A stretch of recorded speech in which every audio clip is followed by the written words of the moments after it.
ఇంటికి వెళ్ళాలంటే ఇంకా 2 hours పడుతుంది ఫ్రెండ్స్. అందుకని దారిలో ఆగి భోజనం చేస్తున్నాము. భోజనం అయితే ఇక్కడ చాలా బాగుంది. ఇక చూడండి ఐటమ్స్ వేస్తారు.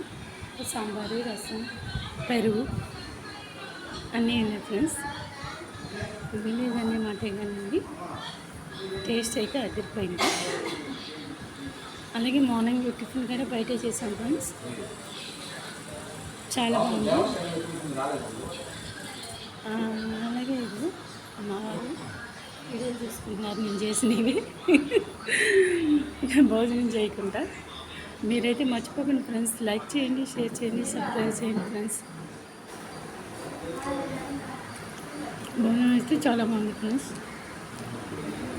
ఎంత డబ్బు సంపాదించినా ఎంత చేసినా సరే టయానికి తినాలనే తిన్న వాళ్ళే గొప్ప వాళ్ళు. Okay friends.